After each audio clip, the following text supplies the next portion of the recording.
Welcome to my channel Voice of English. Have you ever learned a new English word, felt proud of it, used it once, and then forgot it completely the next day? It happens to many learners. You're not alone. But why does your brain forget English words so fast? And how can we fix it? Today, I'll take you on a journey. Not with difficult theories, but with real answers, real steps, and real hope. Let's begin. Chapter 1. I knew the word yesterday, but today it's gone. I still remember the day I learned the word butterfly. I read it in a book. It sounded soft, light, and beautiful. I repeated it many times. I looked at the picture beside it. A butterfly flying. I said the word out loud 5 times. I felt happy. I thought, now this word is mine.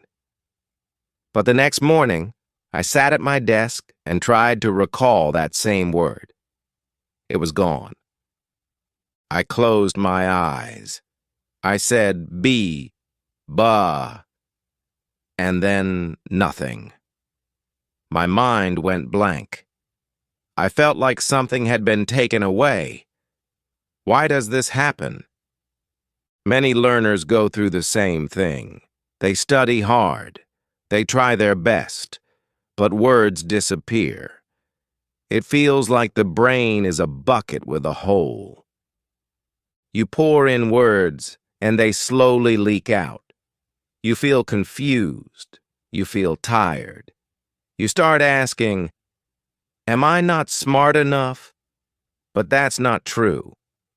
It's not about how smart you are. It's about how memory works. Our brain has something called short-term memory. It can hold a few words for a short time. But if you don't use those words again, they fade. They don't stay forever. It's like writing with chalk on the road. The first time it looks clear. But then wind or rain comes, and it's gone. This is what happens to most English learners. You learn a word once. You maybe say it once. But after that, you forget it. The brain is like a small cup. If we keep pouring new words every day but don't use or drink any, the cup overflows. It can't keep everything. That's why forgetting happens. It's not because you are lazy. It's not because you are bad at English. It's simply how the brain protects itself from overload. There's one more reason why forgetting hurts so much. It's emotional. You feel disappointed. You feel like all your effort was wasted. You think, I worked so hard last night. Why did I forget today? And then you lose motivation. You stop learning new words because you think they will all disappear anyway. I felt the same, but let me tell you something important. Forgetting is not failure. Forgetting is a sign that you're trying. It means your brain is active. It means you are learning. But now, you need to learn a better way to remember. Let's take another example. I once learned the word umbrella. I saw it in a cartoon. It was raining, and a boy held an umbrella. I repeated the word again and again, but after 2 days I forgot it. I didn't see the picture again. I didn't use the word again.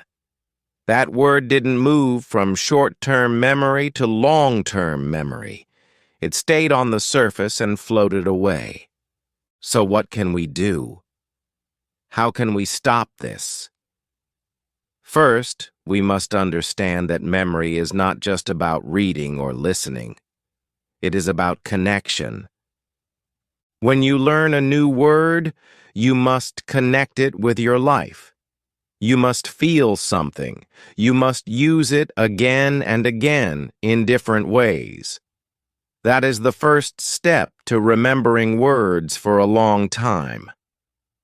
You must also stop blaming yourself. You are not bad at English. You are just missing the right method.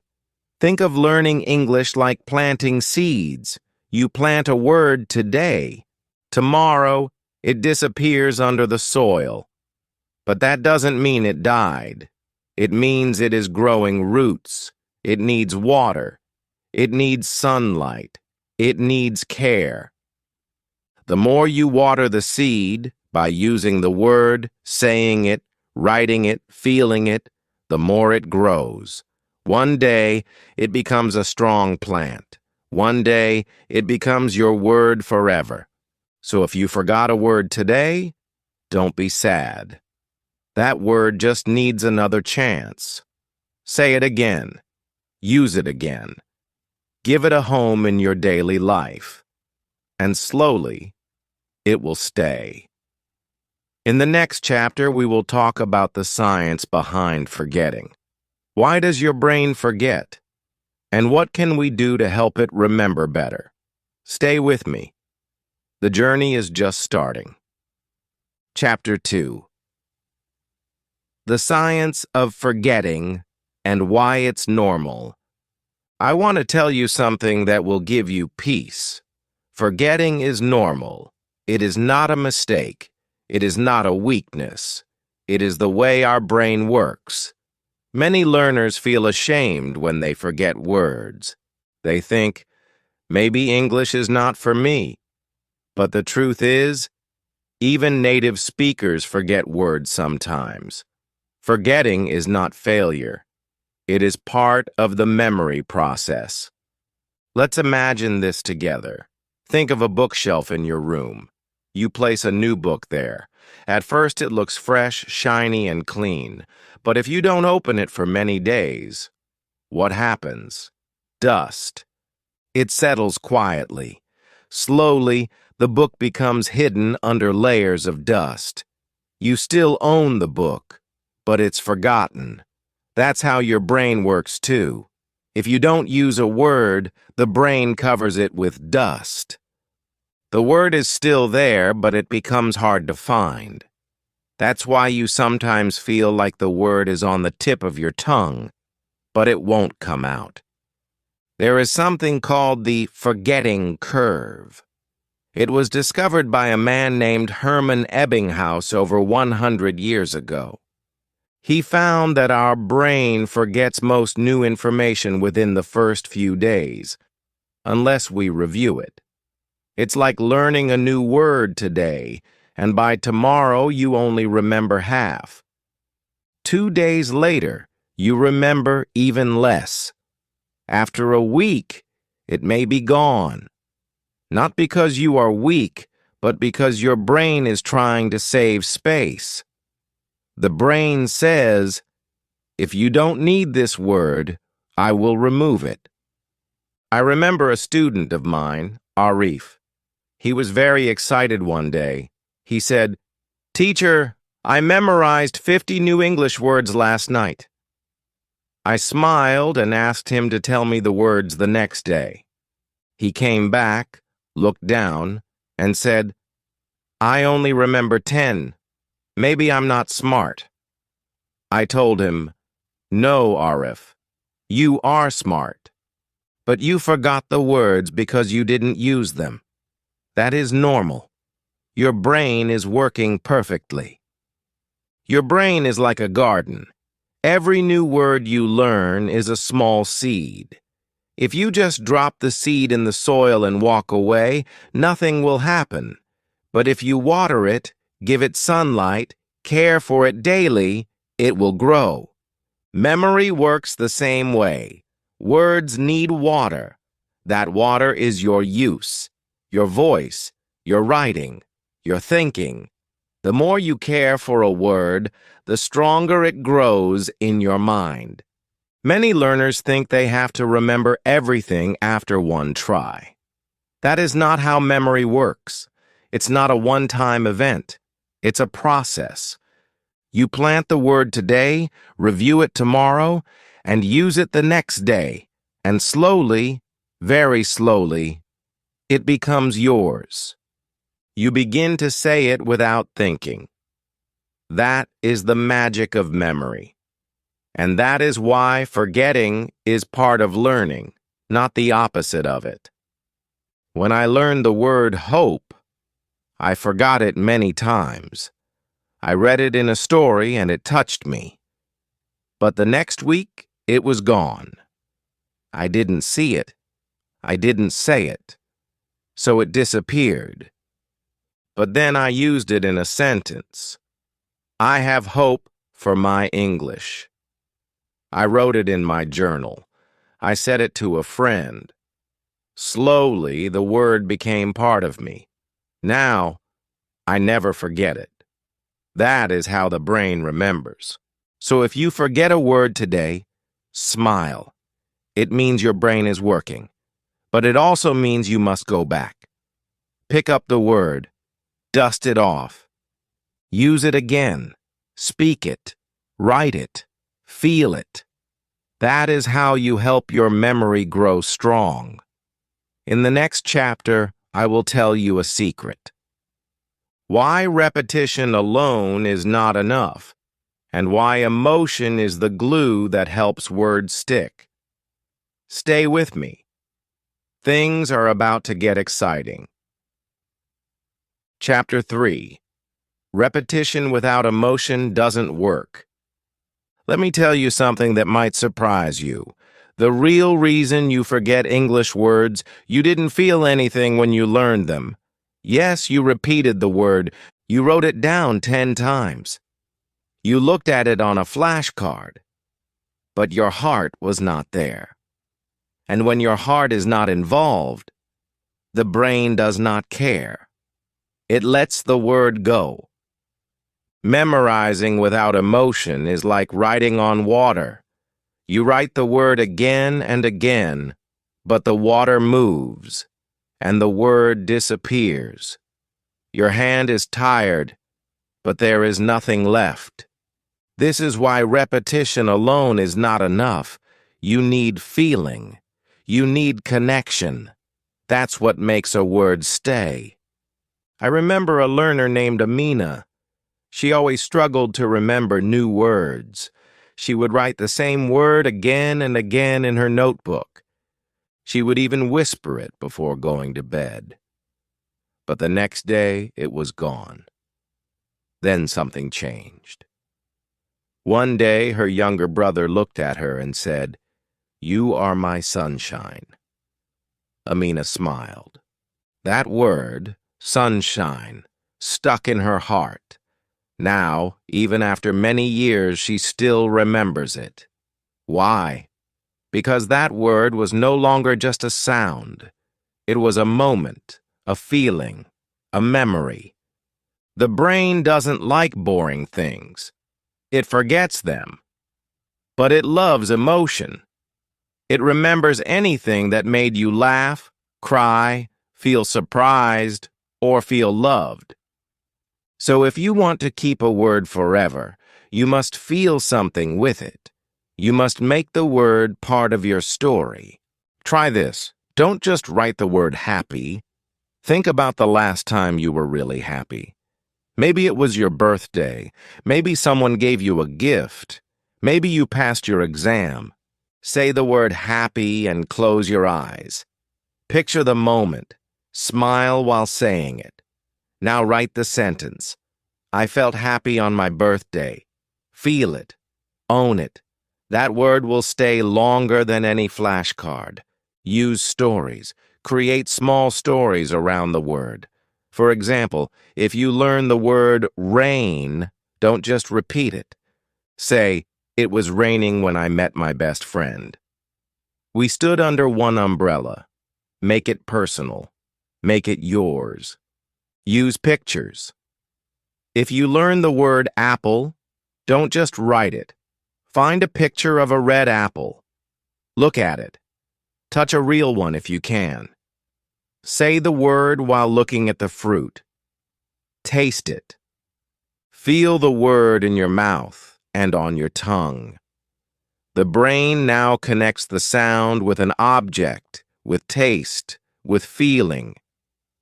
Use songs. Music is powerful. There are many English songs with easy words. When you hear a word in a song, it stays.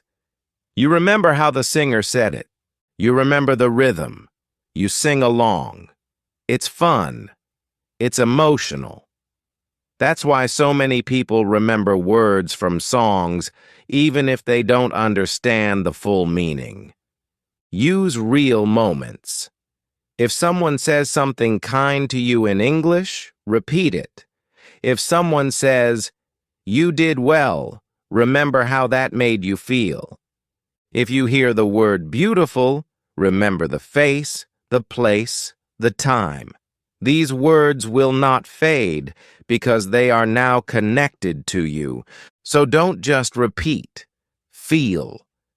If the word hope means something to you, let it enter your heart. Say it while looking in the mirror. Say it when you are feeling low. Say it when you need strength.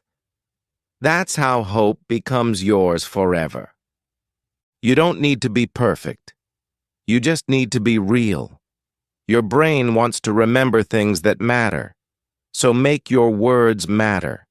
Give them life. Give them meaning. In the next chapter, I will show you how to take a word and move it from short-term to long-term memory using simple tricks. Tricks that anyone can do. You don't need a classroom, you just need your voice, your story, and a little belief. Stay with me. We're just getting started. Chapter 4. How to store English words in long-term memory. Now it's time to talk about how to keep words forever. Not just for a day, not just for a test, but forever. This is where learning becomes powerful and simple. The secret is, use the word again and again, but in different ways. The brain likes variety. It remembers what you do often and what you do with emotion. So how do we do that? Let's say you learn a new word, chair. If you only write chair 5 times in your notebook, that word might not stay. But if you use it, speak it, see it, touch it, and play with it, your brain says, yes, this is important, let's keep it. One powerful method is shadowing. This means you listen to a sentence in English and speak it at the same time. You copy the speaker. You follow their voice.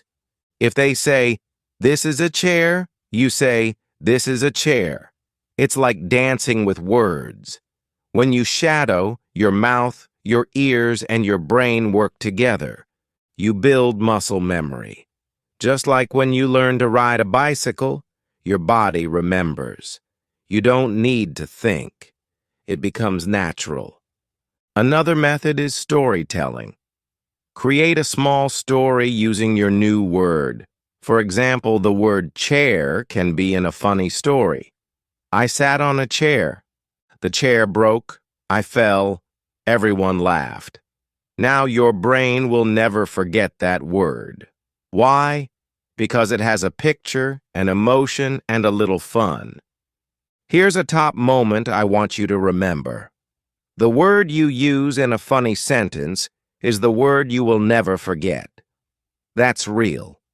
Your brain holds on to fun. It loves to laugh. So when you make jokes using new words, they stay with you.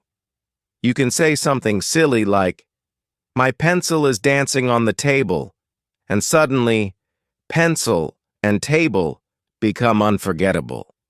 Another easy trick is talking to yourself. Yes, it sounds strange, but it works.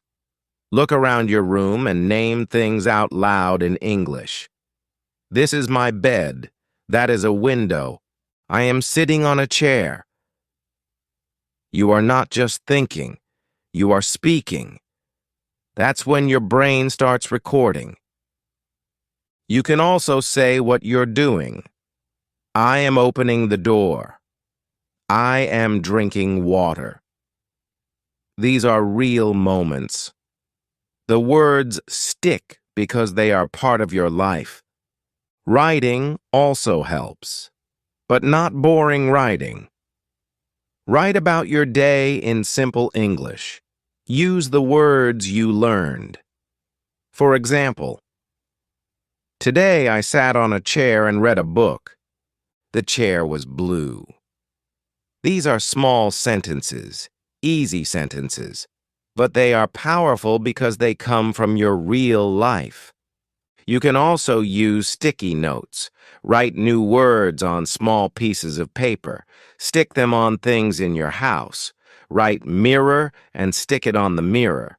Write door and stick it on the door. Every time you see the word, you remember it. You are living inside a classroom. Your home becomes your teacher.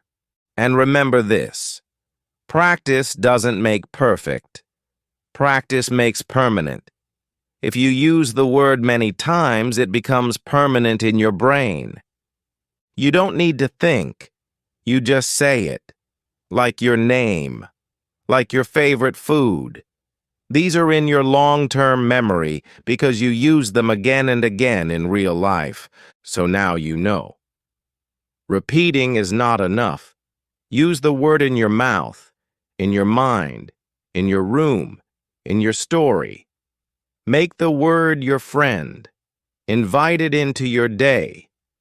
That's how it stays forever. Chapter 5. Stop memorizing and start using the words. Let me tell you something that changed my learning forever. Memorizing is not the goal.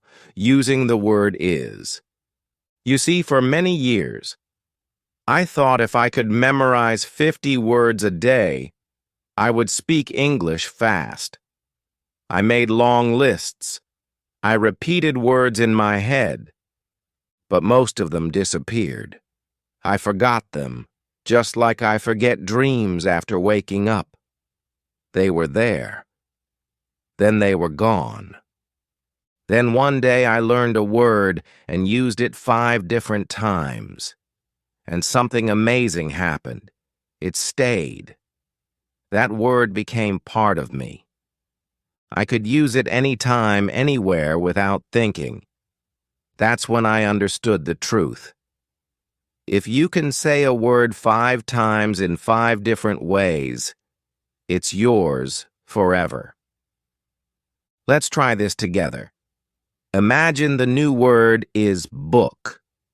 Most learners just say book, book, book, and think they have learned it. But that's not how it works. Instead, say, this is my book. I read a book every day. Her book is on the table. I like this book. That book is very interesting.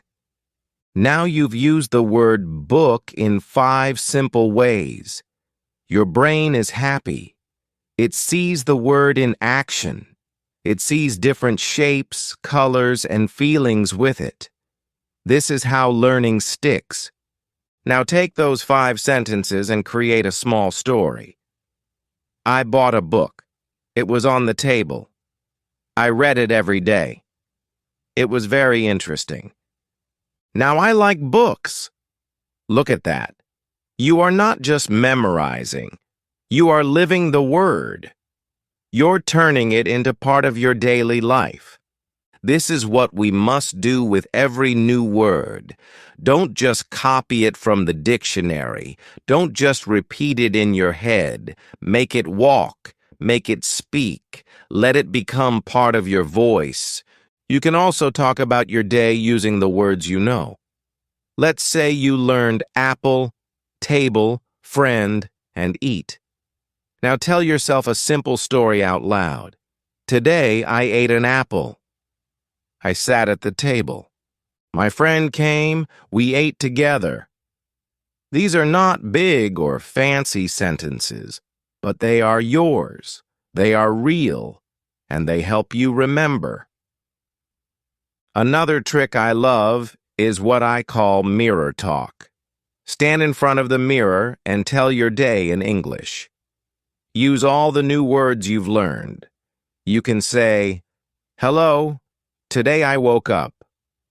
I brushed my teeth, I ate breakfast, I went to school. Even if it's just 5 sentences a day, it works. You are not just learning, you are using.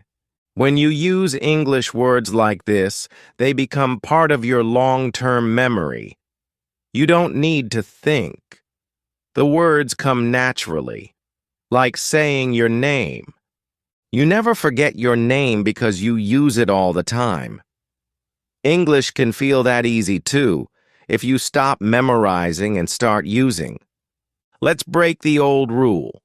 You don't need to remember hundreds of words at once. You just need to use a few words every day in different ways. That's smarter, that's faster, and that's how real learners grow. So today, take one word, any word. Use it in 5 different sentences. Write a small story, speak it out loud, make it part of your life. If you do this every day, your English will grow like a strong tree, slowly but deeply. In the next chapter, we'll talk about something many learners forget: review. We'll learn how to go back, how to check, and how to lock words into your memory like a treasure chest. You won't want to miss it. Keep going. You're doing better than you think. Chapter 6. The Power of Review. Why you must go back. Let's be honest. We all want to move forward. We want to learn new words, read new lessons, and take the next big step. But here's the truth no one tells you. If you don't go back, you won't go far. That's right. Review is not a step back. It's the secret to moving forward with power. Forgetting is natural. It happens to everyone. But reviewing is powerful. It gives you control. When you review, you are telling your brain, this word is important. Keep it. And your brain listens. The more you go back, the stronger your memory becomes. I want you to imagine something simple. Think of your English learning like a small garden. You planted a new word yesterday. That word is a seed.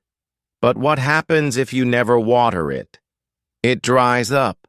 It disappears. You lose it. But if you check it after 1 day, give it water, check again after 3 days, and again after a week, it grows. Slowly, quietly, strongly.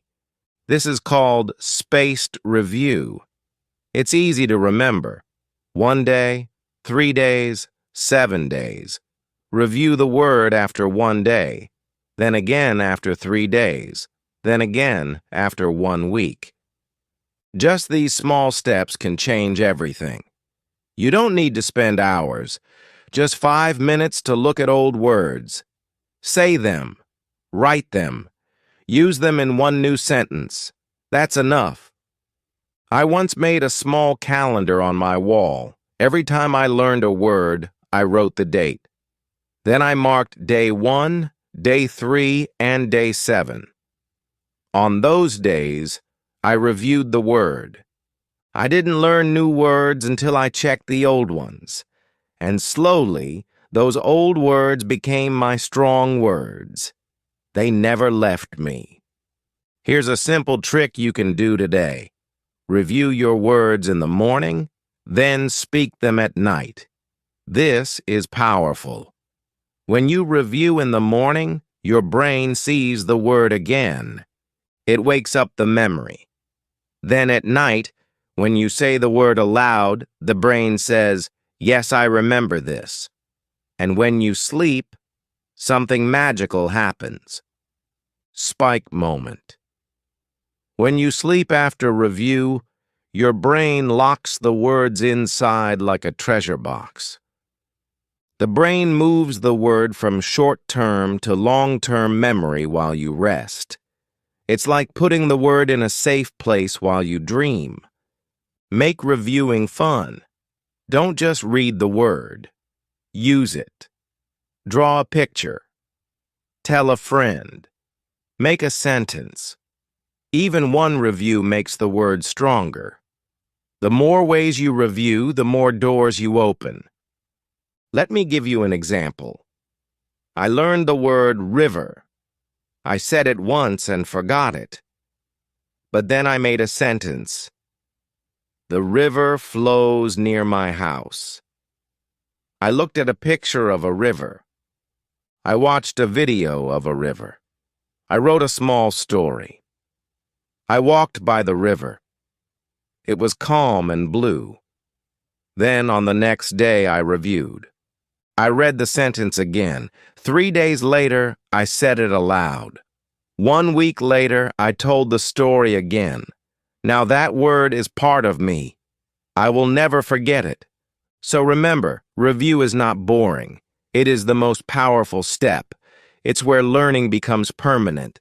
It's how your brain builds strong walls, strong rooms, strong memories. And most important, don't feel scared if you forget. It's okay. That's why we review, to find the word again, to give it life again.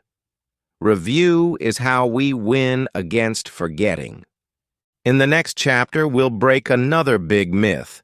Learning many words is not the goal. Learning fewer words, but learning them deeply, that is the smart way. Stay with me. The next part is important. Chapter 7. Learn fewer words, but learn them better. Sometimes we think that fast means better. We want to learn 100 words today, 200 tomorrow, and speak like a native in 1 month. But real learning is not a race. It's a journey. And here's something I want you to remember for life.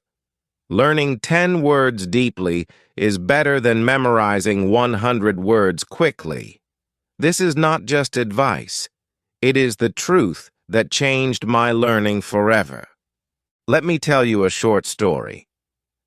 There were 2 students, Sarah and Omar.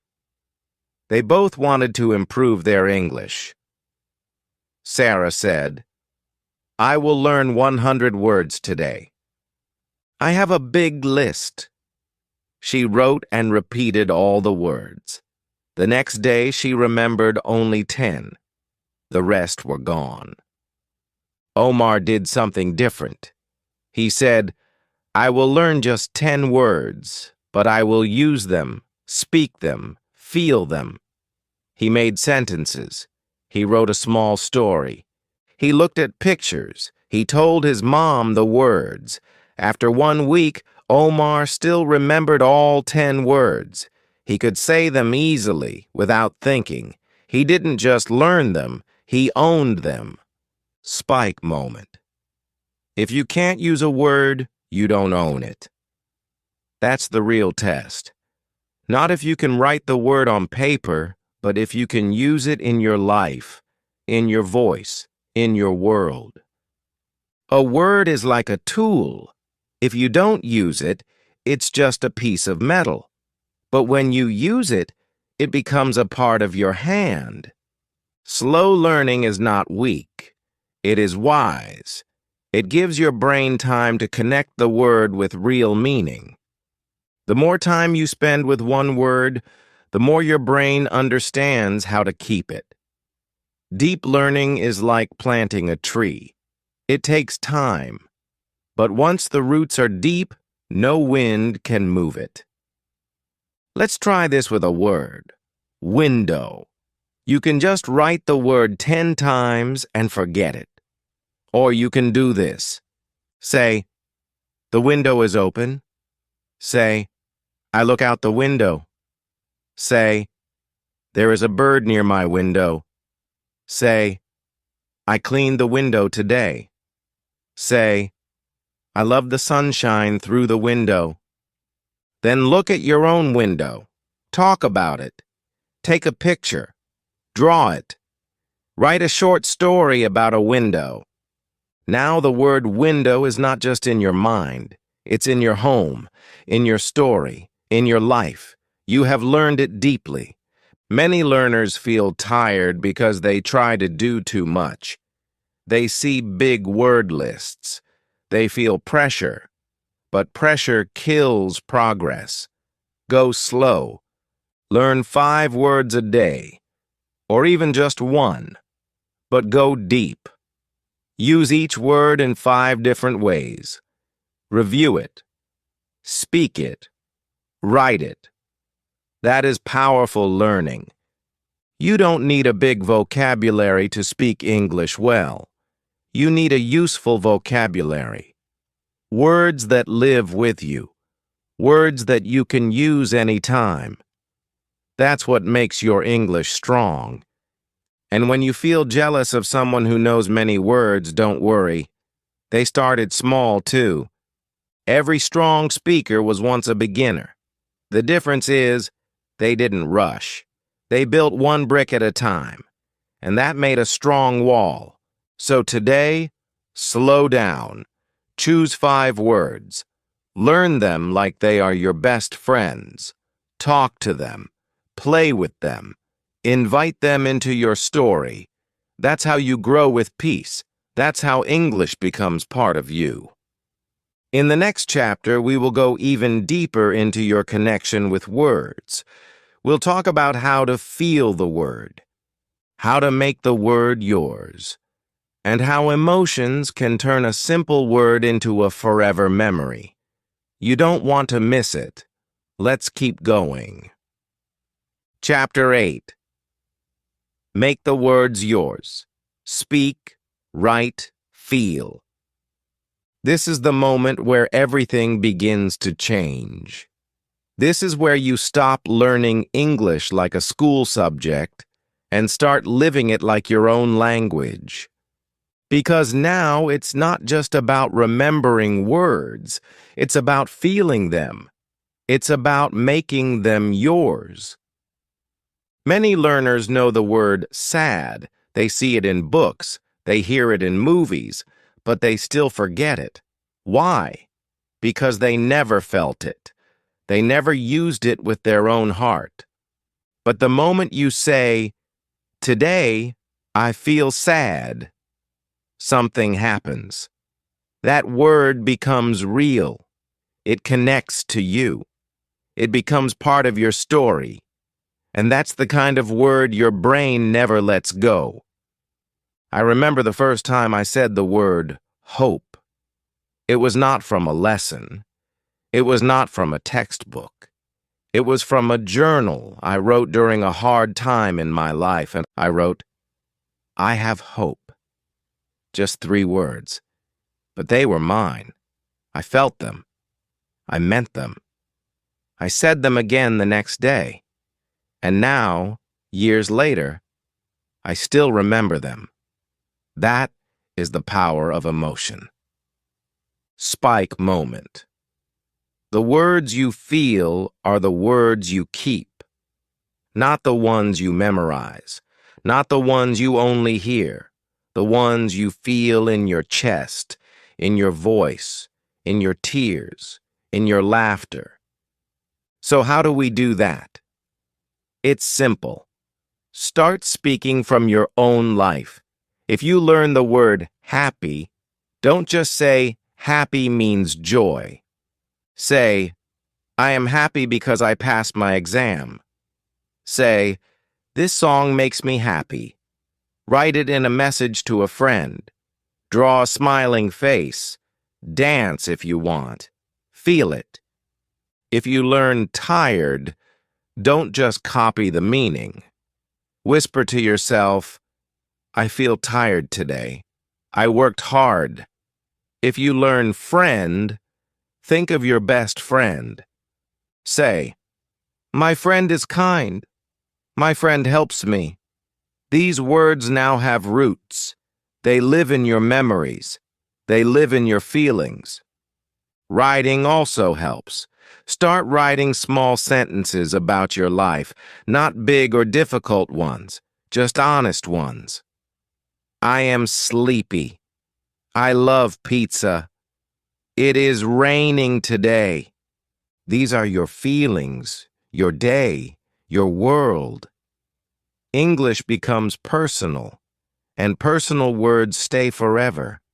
Another beautiful way to connect with words is through voice. Speak out loud. Talk to yourself. Say how you feel. Say what you see. Say what you remember.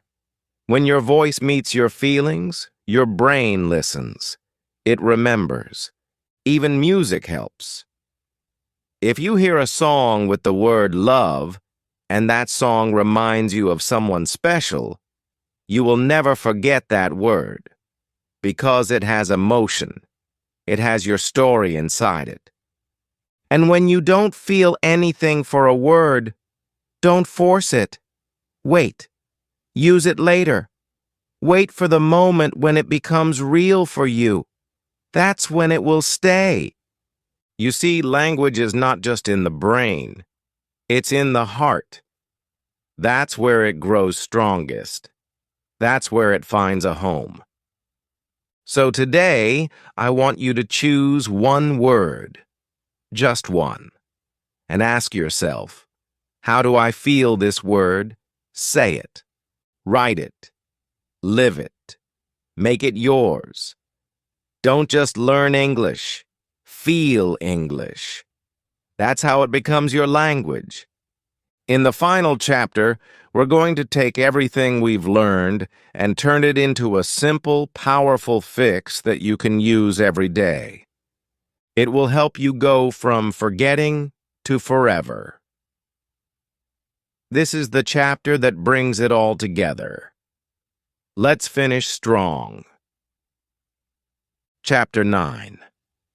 From Forgetting to Forever, the Final Fix. The moment where everything makes sense. You've come a long way, from forgetting words, to understanding why, to learning how to keep them. Now it's time to take the final step.